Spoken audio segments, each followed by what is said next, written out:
कनिया बनेबो जाके जिला मधुबनी म्यूजिक डायरेक्टर संगा माई कसम हम कनिया बनेबो जाके जिला दरभंगा के जहिया से कोचिंग में देखले कहे चलू चल फंगा गे कहे चलू चल फंगा गे आ माई कसम हम कनिया बनेबो जाके जिला दरभंगा गे आ माई कसम हम कनिया बनेबो जाके जिला मधुबनी गे जहिया से कोचिंग में देखले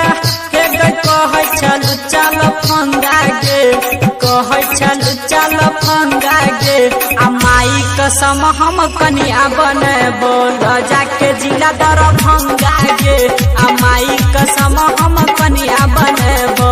जाके जिला मधुबनी गे कनिया बनेबो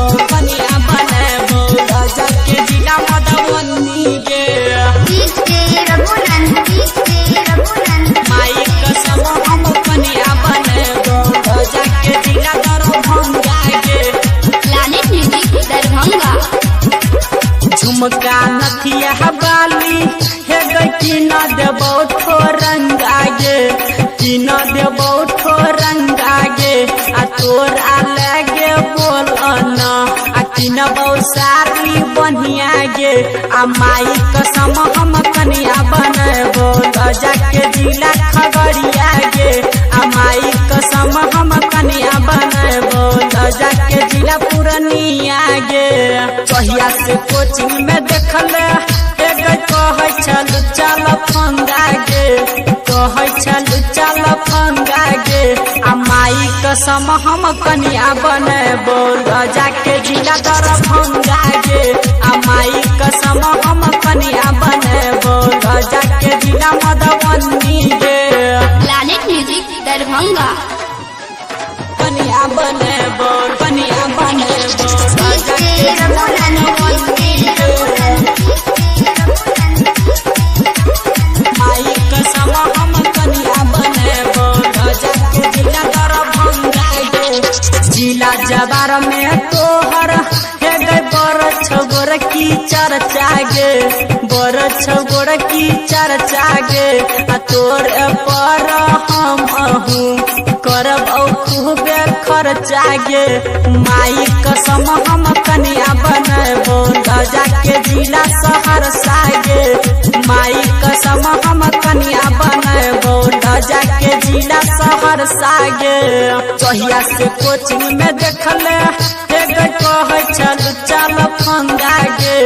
कहे चलू चल फंगा गे आ माई कसम हम कनिया बनेबो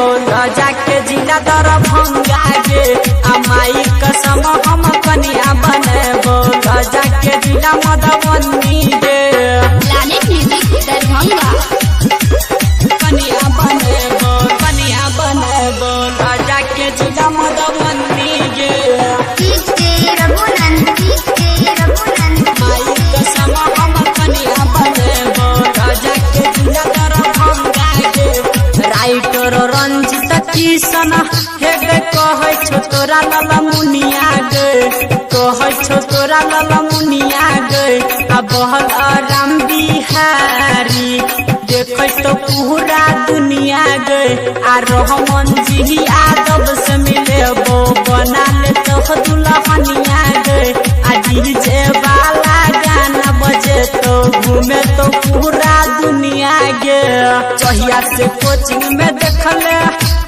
कहे चलू चल फंगा गे कहे चलू चल फंगा गे आ माई कसम हम कनिया बनेबो जाके जिला दरभंगा